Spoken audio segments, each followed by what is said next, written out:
अस्सलाम वालेकुम, welcome to Asha recipes. सबको बहुत बहुत ईद मुबारक।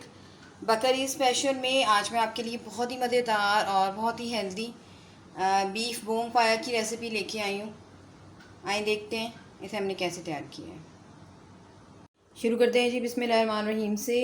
ईद स्पेशल में मैं आज आपको बोंग पाए लाहौरी बोंग पाओ की रेसिपी देने जा रही हूँ। मैंने आपको दिखाना चाह रही थी कि इस तरह से बोंग की आप कटिंग करवाएं। मैंने एक पाया लिया है और बिल्कुल पूरा एक जो कटिंग का तरीका होता है उस तरह से पायों की कटिंग करवाएं। तो ये एक पाए के साथ तकरीबन 2.5 से 3 किलो के बीच में जो है गोश्त, हमारे पूरे गोश्त का जो है वज़न वो बना है। उसके हिसाब से मैं आपको चीज़ों की मेजरमेंट बताऊंगी। तो इसको मैं फिर जितना मैंने ये गोश्त लिया है इसके अंदर यानी कि इतना फुल पानी भर के इसको मैं 5-6 मिनट के लिए बॉईल करूँगी हल्दी और नमक डाल के। और फिर जो उसका पानी सारा जो गंदा आएगा ऊपर वो ड्रेन कर दूँगी। तो इस तरह से मैं इनको पायों को थोड़ा सा बॉयल होने के लिए रखने लगी हूँ। उसके बाद हम इसको वाकई प्रोसेस शुरू करेंगे। तो बताने का मकसद ये था कि जब आप बोंग पाए बनाएं तो सबसे पहले इनको इस तरह से बॉयल करके अलग से रख लें और फिर इसका बाकी प्रोसेस शुरू करें। ये उबालना बहुत ज़्यादा ज़रूरी है ताकि ऊपर जो सारा जो गोश्त का की जो फालतू चीज़ें होती हैं, फैट्स होते हैं और जो थोड़ा बहुत गंद वगैरह होता है वो सब निकल जाए। तो इसलिए पहले मैं इनको बॉयल करूँगी, उसके बाद इसका बाकी प्रोसेस शुरू करेंगे। शुरू करते हैं जी बिस्मिल्लाहिर्रहमानिर्रहीम से। अब मैं आपको इसकी जो पूरे इंग्रेडिएंट्स हैं वो दिखाने लगी हूँ। मैंने आपको शुरू में गोश्त दिखाया है। इस तरह से मैंने इसको बॉयल कर लिया है। तकरीबन 10 मिनट मैंने लाजमी बॉयल करें, इससे ज़्यादा मत करें क्योंकि फिर इसका फ़ैट वगैरह है वो ज़ाया हो जाएगा। लेकिन ये मस्ट है इतना ज़्यादा बॉयल करना। 2 मैंने बड़े साइज़ के प्याज लिए हैं, इनको मोटा मोटा चॉप कर लें क्योंकि हमने प्रेशर कुकर में इसको पकाना है। तो कोई मसला नहीं है प्याज आप बारीक काटें या मोटा काटें।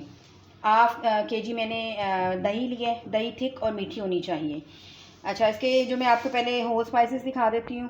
तो ये फुल गरम मसाला है जिसमें 10-12 काली मिर्चें, 7-8 लौंग और बड़ी इलायची के समझ लें कि 3 से 4 पीस उनके दाने मैंने ले लिए और 3-4 सिनेमन स्टिक्स ये जाएंगी इसमें। और 8 से 10 छोटी इलायचियाँ।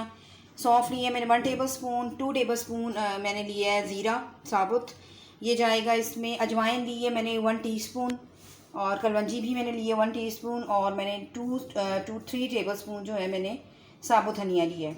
ये वो स्पाइसेस हैं जो हमने ग्राइंड करने हैं और फिर दूसरे स्पाइसेस में हम शामिल करेंगे। ये सब नोट कर लें। इसको आपने अलग से ग्राइंड करना है। अच्छा जी, मैं इसके अलावा 4 टेबल स्पून मैंने लहसुन अदरक का पेस्ट लिया है और ये ग्रीन चिली का पेस्ट है 2 टेबल स्पून, ये भी जाएगा इसमें। इसके पिसे हुए मसाले जो हैं उसमें मैं ले रही हूँ 1 टेबल स्पून भर के रेड चिली पाउडर, क्योंकि मिर्चें काफ़ी यूज़ हो रही हैं तो इससे ज़्यादा मैं इसमें नहीं डालूँगी।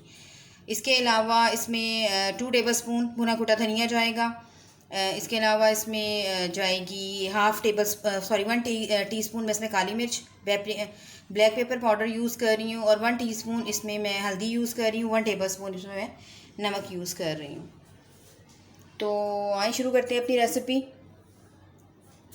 सबसे पहले हम इसकी यखनी चढ़ा देंगे पकने के लिए। मैंने जो आपको स्पाइसेस दिखाए थे वो स्पाइसेस सब मैंने पीस लिए हैं और ये डालनी है। अब मैं जो बाकी हैं पिसे हुए मसाले वो भी बीच में शामिल कर दूंगी। तो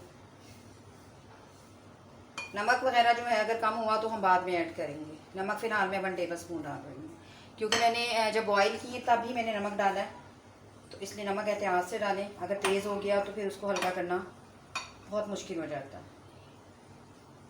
अच्छी तरह से तमाम स्पाइसेस को मिला दें।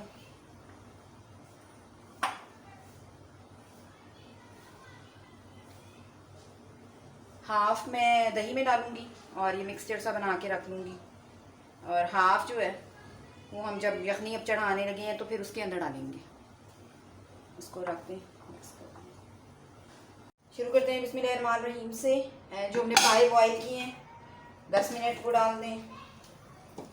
पानी आपने इतना डालना है कि इसमें जो है अच्छी तरह से डिप हो जाए पाए। पानी की कोई ख़ास मेजरमेंट नहीं है।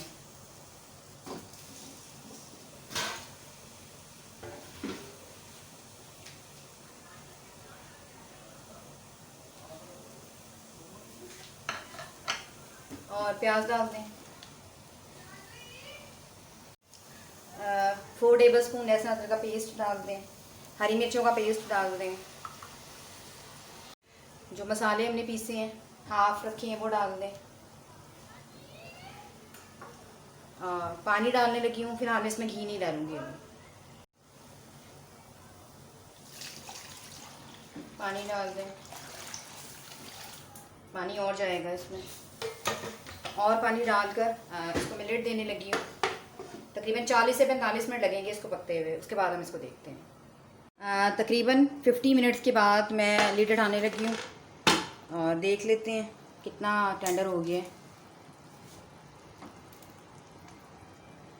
गोश्त जो है बहुत अच्छी तरह से हमारा टेंडर हो गया है, बस इस तरह ही हमें चाहिए।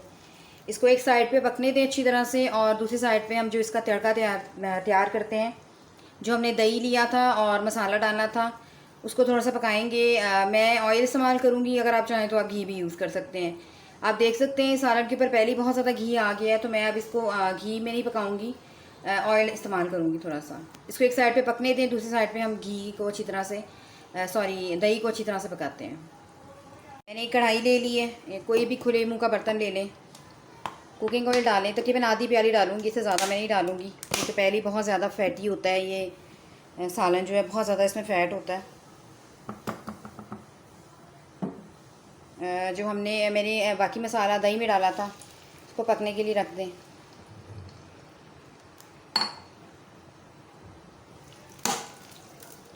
बाज़ार से कहीं अच्छा जो है आप घर पे बना सकते हैं, बोंग पाए। इसको पकने दें अच्छी तरह से। दूसरी साइड पे जो यखनी है वो भी पक रही है, उसको बंद नहीं करना। इसमें पकाकर मैं उसमें शामिल कर दूँगी और फिर 15 से 20 मिनट इसको और पकाएंगे और हमारे बोंग पाए जो है वो तैयार हो जाएंगे। उसके बाद मैं आपको दिखाऊंगी कि इसको हमने सर्व कैसे करना है। फ़िलहाल इसको पकने दें। आप देख सकते हैं दही जो है वो अच्छी तरह से पक गया मसाले के साथ। अब इसको मैं शामिल कर दूंगी जो हमारी यखनी है उसके अंदर। यखनी में से मैंने बड़े बड़ी जो हड्डियां हैं वो निकाल दी हैं और उनको मैंने अलग किया है। मकसद ये है कि उनकी जो मिक होती है नली वगैरह में, वो मैं निकालूंगी और फिर इसमें शामिल करूंगी। आप देख सकते हैं कितना ज़बरदस्त टेक्सचर आया है। मैं आपको हड्डियाँ भी दिखा देती हूँ, मैंने इस तरह से निकालनी है। इनकी मैं मिखे वगैरह निकाल दूँगी और जो फालतू हड्डियाँ वगैरह होंगी उनको मैं ज़ाया कर दूँगी। तो बस इसको पकने दें, 15 से 20 मिनट ही और पकेगा। अब इस टाइम पे नमक वगैरह देख लें, अगर आपको कम लगता है, मुझे थोड़ा सा कम लग रहा है तो मैं ऐड करूँगी। 15 मिनट में इसको पकने दें, उसके बाद हम इसको देखते हैं। बोंग हमारी बिल्कुल रेडी हो गई है। ये वो मिक है जो मैंने निकाली है अलग से, ये भी शामिल कर दें। कुछ जो है मैं सर्व करने के लिए रखूँगी। तो ये बिल्कुल रेडी है। बहुत ज़बरदस्त गोश्त जो है वो टेंडर हो गया हमारा। मैं आपको दिखा देती हूँ और देख सकते हैं। इसको मैं डिश आउट करती हूँ, आपको दिखाती हूँ। उम्मीद करती हूँ मेरी आज की ये रेसिपी आपको बहुत पसंद आएगी, ईद स्पेशल रेसिपी। अगर आपको मेरी रेसिपीज़ पसंद आ रही हैं तो प्लीज़ मेरे चैनल आशा रेसिपीज़ को सब्सक्राइब कीजिए, लाइक कीजिए, शेयर कीजिए, कमेंट ज़रूर दीजिए। अगली रेसिपी तक के लिए अल्लाह हाफ़िज़।